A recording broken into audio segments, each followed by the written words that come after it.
wabarakatuh. Alhamdulillah. Apa kabar teman-teman sekalian? Marilah kita sama-sama selalu bersyukur kepada Allah dengan mengucapkan Alhamdulillahirabbil alamin dan kemudian bersolawat kepada baginda Rasulullah Muhammad sallallahu alaihi wasallam. Allahumma sholli ala sayyidina Muhammad wa ala ali sayyidina Muhammad. Baik teman-teman, melanjutkan sesi bincang-bincang dengan Ustadz Haji Muhammad Ridho Hisam terkait seri 4 sahabat Rasulullah. Kita sudah menyelesaikan 3 sahabat Abu Bakar, sahabat Umar, sahabat Utsman radhiyallahu anhum. Maka kali ini kita tiba saatnya untuk bercerita membicarakan tentang sahabat Ali bin Abi Thalib radhiyallahu an, yang mana beliau ini adalah juga sosok yang sangat luar biasa. Selain hubungan kekerabatan dengan Rasulullah sebagai sepupu dan kemudian di kemudian hari juga sekaligus sebagai menantu beliau dan kemudian menjadi pengganti kepemimpinan ya sebagai khalifah yang keempat ya. Mari kita bersama-sama mendengarkan bincang-bincang saya dengan Ustadz Haji Muhammad Ridho Hisam. Assalamualaikum warahmatullahi wabarakatuh, Ustaz. Waalaikumsalam warahmatullahi wabarakatuh. Alhamdulillah, sehat Ustaz ya? Alhamdulillah. Oke, baik. Melanjutkan seri 4 sahabat Rasulullah.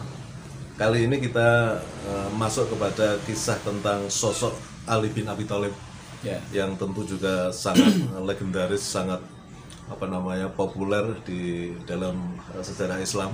Karena beliau selain masih ada hubungan keluarga dengan Rasulullah, beliau juga adalah menantu Rasulullah, Ya. dan sekaligus pada akhirnya menjadi khalifah yang keempat. Betul. Nah, kisah Sayyidina Ali ini barangkali bisa Ustaz jelaskan. Ya, memang benar ya bahwa Sayyidina Ali atau Ali bin Abi Thalib, ya, bapaknya namanya Abu Thalib, dan Abu Thalib ini adalah paman dari Nabi Muhammad. Ya, Abu Thalib bin Abdul Muttalib. Ya, Nabi Muhammad bin Abdullah bin Abdul Muttalib. Nah, Ali ini dulu waktu lahir oleh ibunya itu diberi nama Asad. Karena kebetulan orang tua ibunya ini namanya Asad bin Hashim. Nah, Asad itu artinya singa, yang pandangannya tajam dan sebagainya. Nah, tetapi oleh bapaknya yaitu Abu Thalib tidak begitu disukai nama itu, kemudian diberi nama Ali. Ya. Nah, kemudian Ali ini waktu masih kecil itu kemudian karena itu dekat dengan Rasulullah ya, sebagai orang yang katakanlah sepupu ya, atau sepupu Rasulullah ya, dia sering main juga ke tempatnya Rasulullah. Usianya kan kurang lebih bicara 20-an tahun. Nah, jadi Rasulullah menikah dengan Khadijah umur 25 tahun, dan Ali itu waktu itu melihat Rasulullah dan Khadijah sholat. Lalu dia bertanya, ada apa ini apa ini? Singkat cerita, Rasulullah mengajaknya untuk menyembah kepada Allah dan menjauhi Lata dan Uzza ya, sebagai sesembahan kebanyakan orang.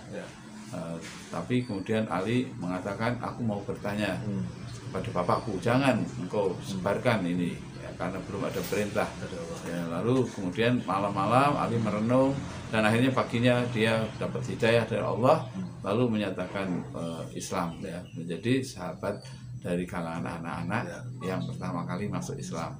As-sabiqunal awwalun. Kalau dari ibu-ibu ya Khadijah binti Khuwailid, istri beliau. Kalau dari orang tua ya Abu Bakar ya. Nah, Ali ini adalah anak yang cerdas ya. Memang kalau dari perspektif ekonomi itu tidak seperti Abu Bakar, seperti Utsman yang kaya raya. Ya, Ali ini tidak itu. Dia orangnya tidak kaya, yang ya bisa dikatakan miskin ya. Tetapi kalau dalam hal ilmu luar biasa cerdasnya.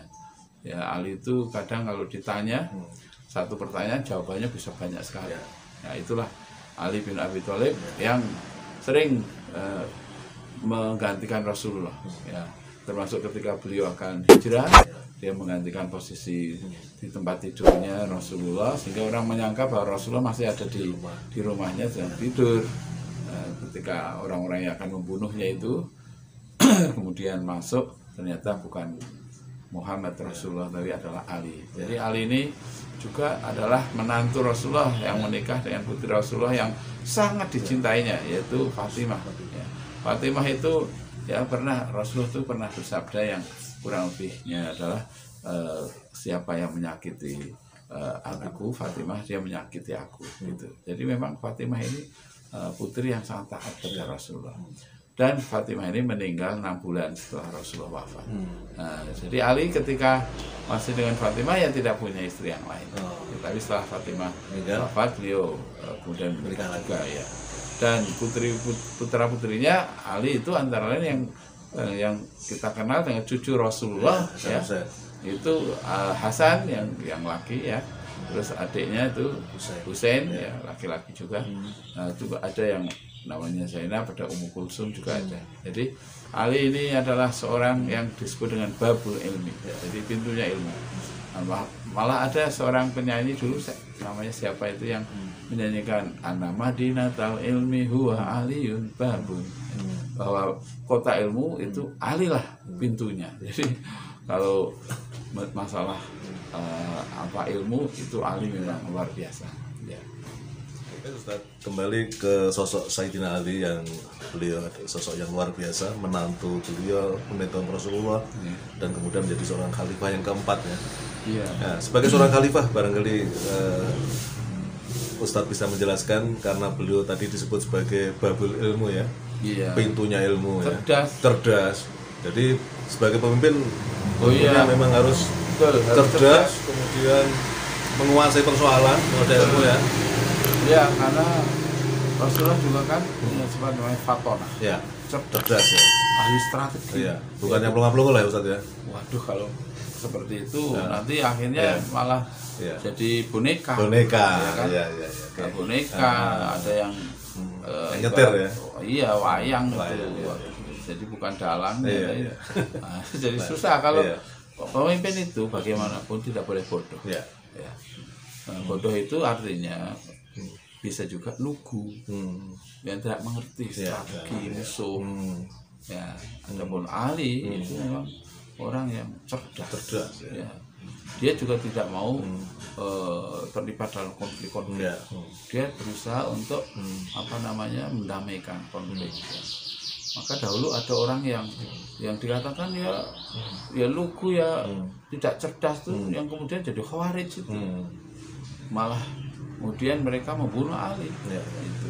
Jadi umat Islam ini harus cerdas. Ya, dan kalau memilih pemimpin adalah pemimpin yang terbukti cerdas, ya, dan tegas, dan dermawan, dan tidak pencitraan, dan kemudian yang paling penting itu taat pada Allah, tauhidnya.